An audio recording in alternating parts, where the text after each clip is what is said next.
DeerHunterFan.com TV is sponsored by Buck Yeah, Muddy Outdoors, Outback Archery,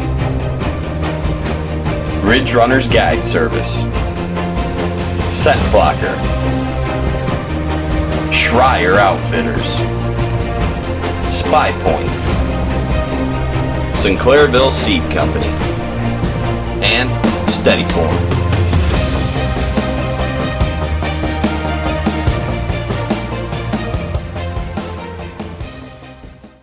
Hi, I'm Brian Masson with DeerHunterFan.com TV, and welcome to this week's show. This week we're going to look back a few weeks ago when Bob Weibel was able to fill his buck tag in Kansas with Ridge Runner's Guide Service. And actually, right now, I'm getting ready to get everything together so that we can head down to Kansas. This episode will air right after we arrive in Kansas, and the following week we're not going to have an episode. The week after that is going to be about our trip, what happened in Kansas. So be sure to follow us on the Facebook page, Instagram, Twitter, see what's going on our trip while we're down there. Right before we jump into Bob's hunt, I'm going to show you some encounters with good bucks that have happened in New York with Chad Chase and myself. And one of the bucks is a buck that I've been talking about quite a bit the last few weeks. Not splitsy, but a real good buck. Probably the oldest deer that I'm aware of on this property. Super good buck. And we're going to jump in with that right now. It's November 4th, the evening of November 4th. Same game plan as yesterday. We're in the same spot. We're on this bench here. Worked out great yesterday, just no shooters. A few does, a few smaller bucks. 2.5-year-old busted up 8-point. He needs another year or two. But they're obviously moving through this area like normal. On this time of year, any year, it's a great spot. So we're just gonna sit tight. Hopefully one of the big boys comes strolling by. Plenty of trail cam pictures about 50 yards from here. A few nice bucks that I've been watching all summer. All of them I've got daylight pictures of here in the last 7 to 10 days. So we're just gonna sit tight, see what happens. The briars finally started turning purple. Got a good frost a couple nights ago after the leaves were off, and allowed that frost to get down in here, so deer are really starting to feed on these briars. Last night every deer to come through took forever to get through just because it took their time eating on the briars. So, well, I'm gonna finish getting set up. Sit here, get set, and see what happens.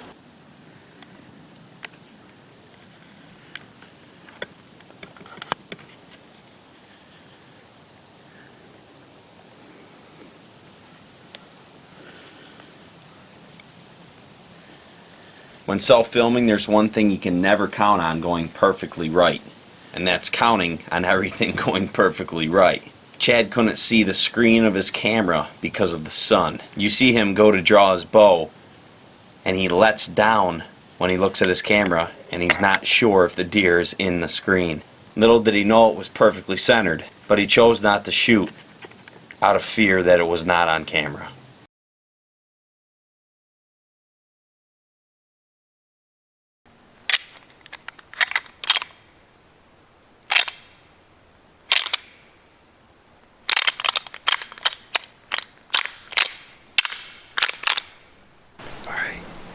Saturday morning.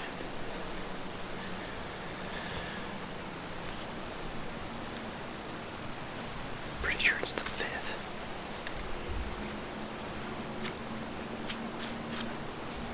Yeah, it's the 5th.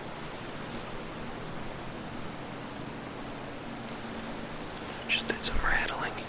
This rub over here is beat up twice as bad as it was the other day. There is a mean buck in here that's abusing these trees. We need to take care of him. I hope it's splitsy. I'm hunting on splitsy ridge.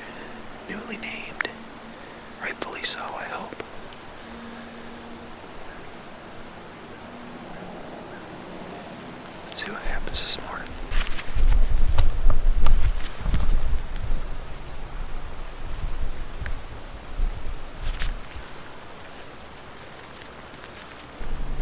This deer came in about 5 minutes after I finished rattling. He circled me, so I'm sure he was searching for what was making all the commotion.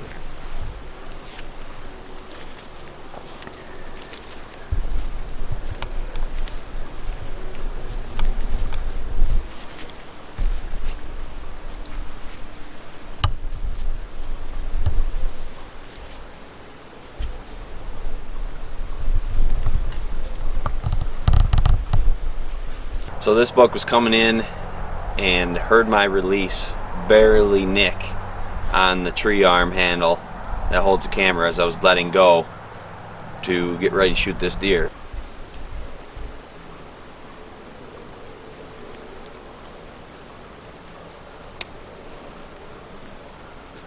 He needed to take about 10 more steps and I was going to shoot him. And if you look on the video there's an opening. I think maybe like 3 trees in front, in the direction he was walking, about 3 more trees. There was a good opening. I was going to shoot him there at about 10 yards. And he heard that release nick on the tree arm, and he went to leave. And I knew when he went to leave I had to draw. It was the only chance I had to shoot in that direction. As you can see, it was pretty thick in that direction. And I was kind of hoping that when I went to draw, he'd do one of the deals where he stops, whips his head around and stares at me, and then I shoot him. But when I went to draw, he snorted, started to run. I tried to bleed him. It worked. He stopped at about 30 yards, but behind too much cover. Couldn't get a shot. He wound up wandering off.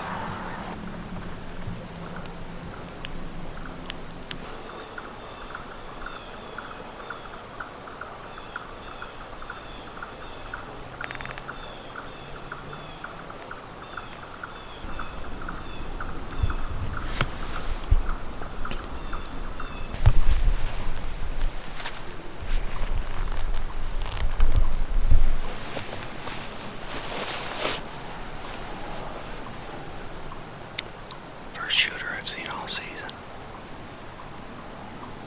He was at 20 yards.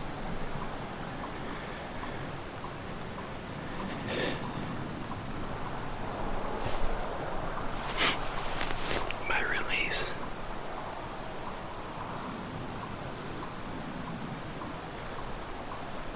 Made a noise on the camera handle, and it put him on alert, and he was eventually able to pick me out of the tree. And that was my only chance, so as soon as he turned to walk, I drew. And if he would have stopped and looked at me, I could have smoked him. But instead he jumped and took a couple steps.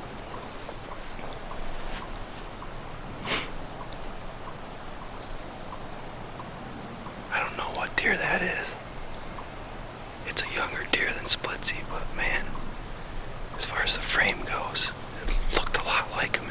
It might be one of his kids. Self-filming's really tough, and that's why it's so rewarding.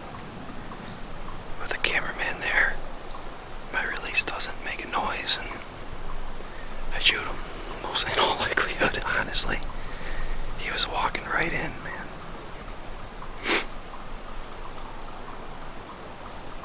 Every year I do this to myself. Lately. I used to be able to kill things. I don't know what happened.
And then last night, which was Monday night, I was in the hedgerow stand hoping that some broad activity was picking up and some bigger bucks would be cruising that hillside.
Well, it's October 29th here in Kansas. This season's been extremely warm. The deer we're seeing a little activity. So we got in here early this morning. We drove in from Arkansas last night. We left about 1 o'clock and rolled in about 5:30 this morning. But I hadn't been sitting an hour and had one of the bucks that I only had one picture of. Still not really sure what happened to him. I mean, I'm not sure where he went or anything like that, but they're starting to cruise up here now. I barely got any. I'm self-filming this morning, and I barely got the shot on camera. I mean, he just came cruising right in. He'd come right down a path this morning. I had a drag with me this morning, and I went ahead, and I hadn't used a drag in a long time, so I went ahead and drug a drag behind me and got in between the staging and the bedding area. The wind's out of the southwest, and we only have 1 or 2 stands for the southwest, so, but he's right down below me. He didn't go very far. There's no tracking. I mean, he fell right there. He expired quick, but so we're going to get down, take a look at him. Dale, he's still hunting up on top of the hill, so we're going to take our time and give him a chance to, hunt a little bit this morning. The deer are moving around, but it's in Kansas, October 29th. It's supposed to get 80 degrees today, so we're still hunting in our light gear. Well, we finally got him out from underneath the stand. We left Arkansas last night at 1 o'clock in the morning, rolled in at 5:30 this morning, and I only had one picture of this deer early season. Never did have any more, so I'm not sure where he went. But they usually transition on this piece, usually once they start rubbing and that kind of thing. So today's the 29th. They're starting. I wore a drag behind me coming in this morning, and them deer just came right down the path following that drag. So I'd say they're getting after it. Hunting Kansas, warm weather. Today's supposed to be like 80 degrees. So, but we're gonna go ahead and film with Dale. I was self-filming this morning, so shot him a little bit high, but lucky enough it didn't take him long to expire. So thanks for watching DeerHunterFan.com TV. Well, that's going to do it for this week on DeerHunterFan.com TV. And when this episode comes actually going to be in Kansas a few days into our hunt. And the next week, there's not going to be an episode because we'll be coming home. I won't be able to make an episode up while we're there. So, in 2 weeks will be the next episode, and it'll be what was happening in Kansas. Should be a rocking episode, I'm hoping. So, I'm just finishing up this hunt here.